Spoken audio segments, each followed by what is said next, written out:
Lesson 8.6, we're talking about choosing appropriate statistical measures. So we're just going to be looking at some of the statistical measures we've talked about and figure out which would be a good idea for us to use to represent what the situation is.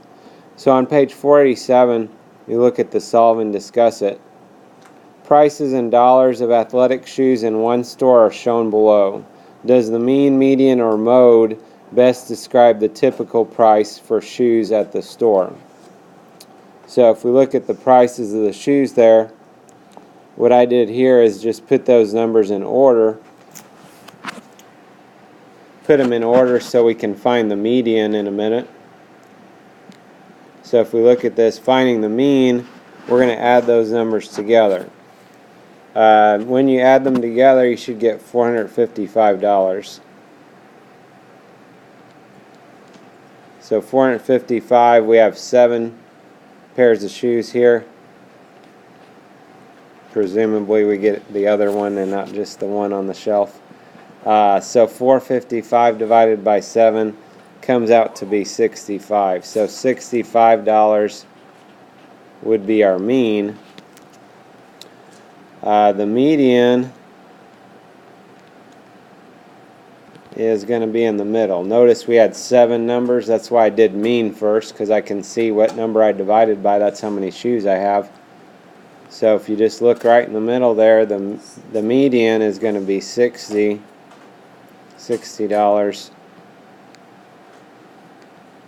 And the mode, the one that happens the most often, would be $50. So if I'm choosing one of these numbers to represent all these pairs of shoes, I'm not a big fan of the mode on this one, because the mode, that's actually the cheapest shoe. That's the least expensive out of these options. So if I say, well, you know, the mode of these shoes is $50, and I get in there thinking I'm going to pay about $50, and then I see $75, $80, $90 shoes, might be a little disappointed. Okay? So the mean and the median are both similar. The median is not being swayed as much by those higher prices. So, you know, overall, you might argue for the mean here. In some cases, the books that you read talk about, you know, if there are outliers, it's really better to use the median than the mean. So, kind of going two different ways here on this one. But either one of those are both pretty close. Either the mean or the median would be good ways to describe these. Again, the mode being the smallest amount, probably not our best choice for this problem. So look on the next page, and our essential question here is going to be, why is one statistical measure more useful than another to describe a given situation? So example 1 says choose the best measure of center to describe a data set. Measures of center are going to be mean, median, and mode, although mode doesn't to me necessarily describe the center, because like that last example, it could be our smallest number, it could be our biggest number, the mode. So I'm going to look more so towards mean and median on these. Example 1 then, Gary reviews the scores on his weekly quizzes. What measures should Gary use to get the best sense of how well he is doing on his weekly quizzes? So if you look at his quizzes, most of his quizzes he did pretty good here. We do have one number though, a little concerning. He got a 65 on one of his quizzes. Okay, he forgot to study or wasn't paying attention in class or something. So that's what's known as an outlier. So an outlier, it's a value that is very different from the other values. Either it's going to be a lot bigger than the other numbers, or it's going to be a lot smaller than the other numbers. And that outlier can have a significant effect on the mean. Mean is how we figure your grades in your classes, by the way. Okay? It's an average. Okay? So, if you look at this, they displayed his scores on a dot plot. So we look at this on the dot plot, we can see that outlier way far away from our other points over here. Okay? The mean, they figured that out, and the median and the mode, you can see all those. Notice the mode this time is the biggest number. You know, so he could say, well, the mode of my scores is a 98. Well, that's true, but that's also the best he got on anything. So that's not probably the best one to describe all of his scores. Does that make sense? Now, since we have that outlier, that's really going to affect the mean. So in this case, like the book says, with that outlier, probably our best measure would be the median, because the outlier doesn't affect the median as much. The median just cares about, you know, what's the middle value out of all of our numbers in our data set. So median, probably a little bit better overall, although like I said, for your actual classes, you're going to get, your grade is actually going to be the mean, and you're not going to be able to argue that you had an outlier. So kind of like I mentioned a minute ago then, if there's an outlier, the median might represent the numbers better. If we don't have an outlier, then it doesn't really matter as much. Okay, so if we look at the try it, it says if Gary scored a 70 on his next weekly quiz, how would that affect his mean score? Well, if you look at the graph there, his mean is a little bit less than a 90. So if he got a 70, kind of like, you know, if you're averaging almost a 90 and you get a 70, what's that going to affect? How's that going to change your grade? It's going to lower it, yes. Okay, so we could say, you know, the mean would decrease because this is lower than his current mean. If he got a, you know, better grade than that, then that would improve his mean. And that's how it works with your grades. And if we look at the convince me, Gary says he usually scores 98 on his weekly quiz. What measure of center did he use? Well, we talked about earlier, that would be the mode, right? Okay. Usually, I don't know that you can say usually when it just happened twice out of, what, 9, 10 scores. Yeah, 10 scores here, 2 out of 10. That's not usually to me. We look at example 2. Choose the best measure of variability to describe a data set. Measures of variability, what we talked about is interquartile range and mean absolute deviation.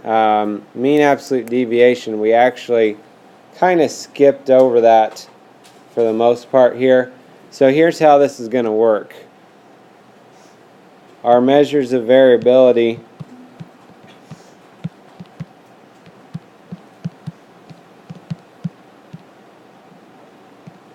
like I said, are going to be IQR, or interquartile range. And interquartile range, we're going to use that if the median is a good choice.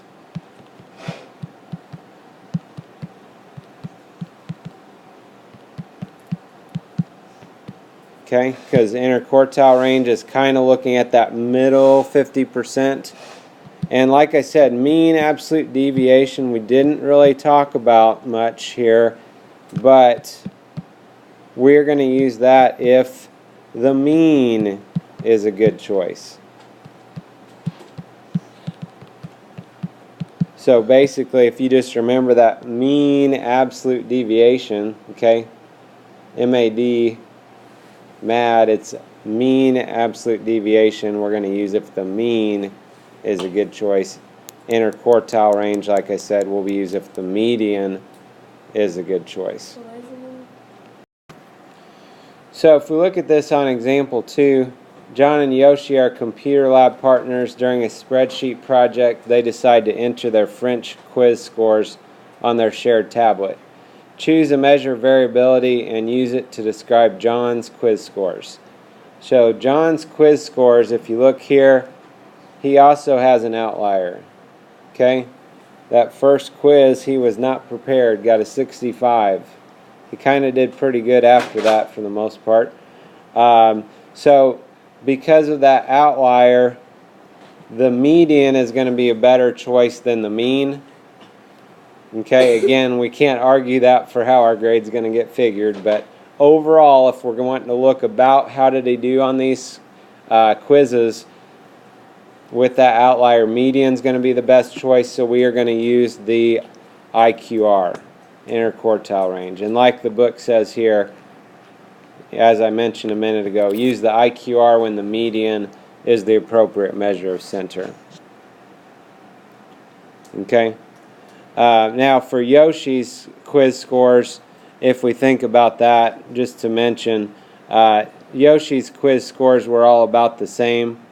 So no outlier, they used the mean absolute deviation. And like I mentioned, if the mean is the best choice, then we'll use the mean absolute deviation. Okay?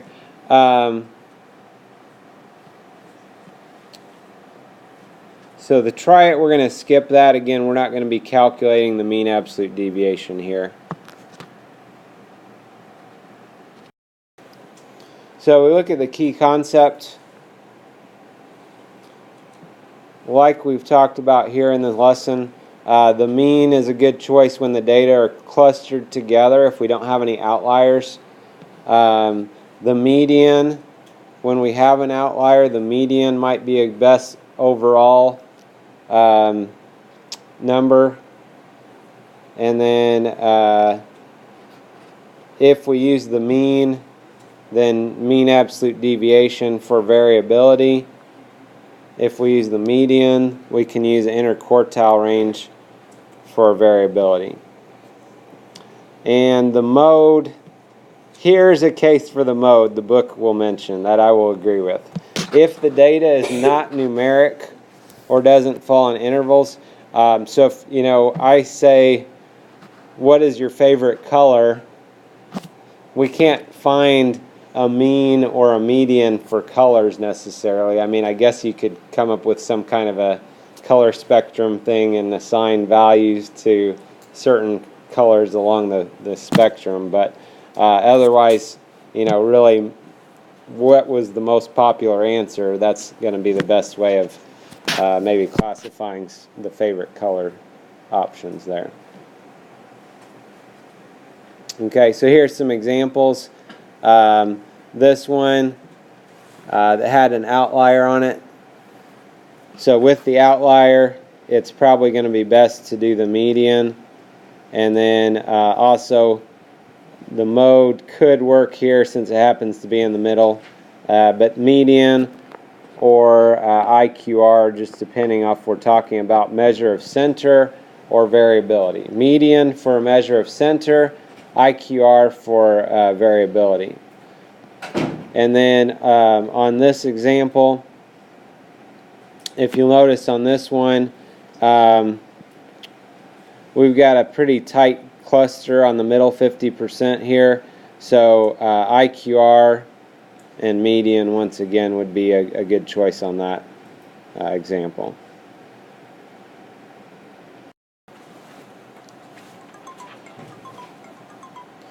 And going back to this example here, kind of a way of looking at it, those first three groups in this box plot or box and whisker plot are all not too bad, not too spread out. Notice this whisker though at the end here, that part is quite a bit more spread out than the rest. That's probably our indicator that we have an outlier and that it may be better to use the median and the IQR rather than the mean and the MAD.